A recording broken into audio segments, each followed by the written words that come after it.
everybody and welcome back to my channel. This is Sewing for Noobs episode 4 and that's going to be all about patterns, how to read them, how to make sense of them, because it's a very important part of sewing. First thing first, there is different ways you can acquire patterns. First one, traditional way, which is an envelope pattern that is a commercial pattern. You can also buy them online and have them digital. All you need to do is print them, piece them back together, but they should have all the same kind of information, whether you buy it in a shop or you download it. Also, you can make them yourself, and how much information you want to put on them is up to you. And of course, you're going to have the ones that I provide for you for this playlist. So these will be or a template that you need to copy, or they are going to be put in chunk and put into my scanner for you to piece back together after printing. They should have the similar amount of information as commercial patterns. I will try my best to make it as comprehensive as possible. So let's take a look at a commercial pattern in an envelope, so very traditional way of buying patterns. So on the front of the envelope, you're going to see what you want to make, basically the garment and the different variation that you get from that, because they're trying to give you a bit of value for money. Most of the time you get a multi-size pattern, but also you get a few variation on them, so you can do plenty of things with that. You're going to see the name of the company, so obviously, so that way you know where it's from. A serial number, so that's really handy. That way you can just refer to that when you're doing some research online or when you're going to a shop, and if you don't have the pattern, it's really good. And also it gives you the size range it comes into.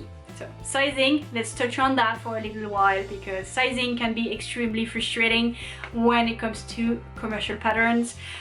Don't necessarily trust the size that much, because they don't necessarily mean that much, and for that I would advise you to do a mock-up or a toile. So in a nutshell, that is a trial version of whatever you want to make. I would strongly recommend you to make one. We're going to touch on that into a different video, which is going to be all about toiles and stuff like that, because I think it would be a lot easier, and otherwise this video is going to be taking me forever. So when you're looking at the back of your envelope, I'm going to put a few close-up for you, so don't worry too much, and you're going to see a few things. So they're going to give you again the different options that you have, the serial number, and they are going to give you how many pieces you should have for your pattern. So now you're going to have a few info. So first one is going to be all about fabric. Obviously they will tell you, they will give you a recommendation for fabric, and if you're unsure, go with one of the fabric that they give you. Especially when you're a beginner, it's very handy to have these recommendations, because that way you're not lost and you're not just choosing at random, and you can just go to the fabric store and say, I'm looking for something for this, and the person who works there should be able to help you. So that's really good. Next thing is going to be notions. Notions, basically it's zippers, buttons, trims, all the little accessories that you will need to make your garment, but which are not the main things like your fabric. They're also going to give you the measurements, and I will it will be specific to your garment. So therefore this corset, they will give us the bust and the waist measurements, but I will not really I don't necessarily trust it. You know, different sizing in different countries, they use different charts that are more or less old, and they don't necessarily reflect bodies of today. So that's something you need to keep in mind. You're also going to find something called a costing, and that's going to give you how much fabric you will need for your project. So by fabric, we will mean your main fabric, your lining, your interfacing, all this kind of stuff will fall into it, and they will be broken down. And if different options, if different variation on your pattern calls for different types of material, that will be listed as well. So very often they will give you different set of measurements. So they will base it on a 45 or 60-inch wide fabric in width, and these are the most common ones that you're going to find in shops. There is more available out there, but that's the ones that they usually go for on these patterns.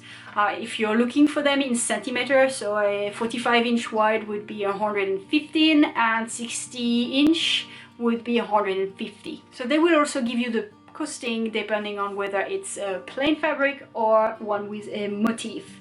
So they will take that into account as well, so you don't have to guess how much fabric you need if you have a nice little pattern on your fabric. Now, when you're looking inside your envelope, you're going to have a few things. So the first thing, of course, your pattern.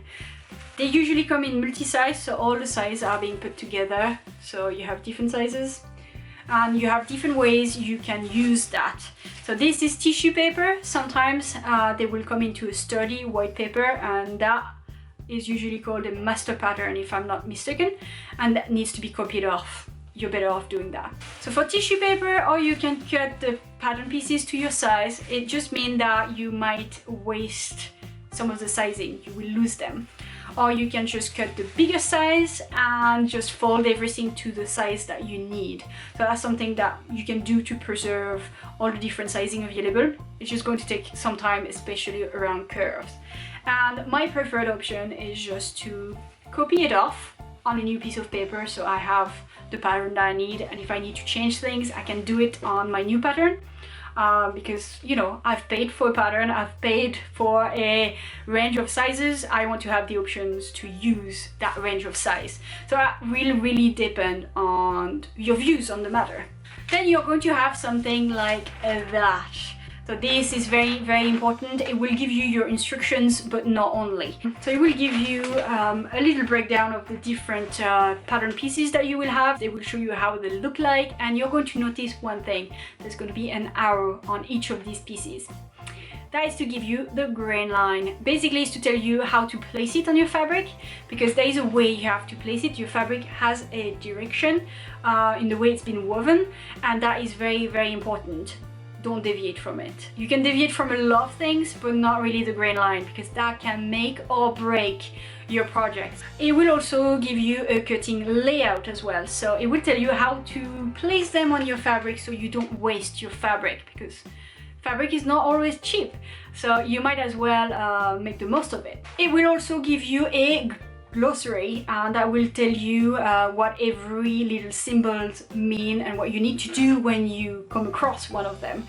So it's very important that you have a good read of this. So this is not just for you to know how to put your garment together, it will give you a lot of different information. So that's it for patterns. I hope you're going to feel a bit more confident from now on when it comes to patterns, and of course I'll walk you through how to use a pattern for our first project, so I'm not going to throw you in the deep end there. So if you enjoyed this video, I hope you did. You can leave a thumbs up, and if you're not already, well, I would love to have you subscribe and join our little sewing community and having fun and learn and all this kind of stuff. And I'll see you in the next video.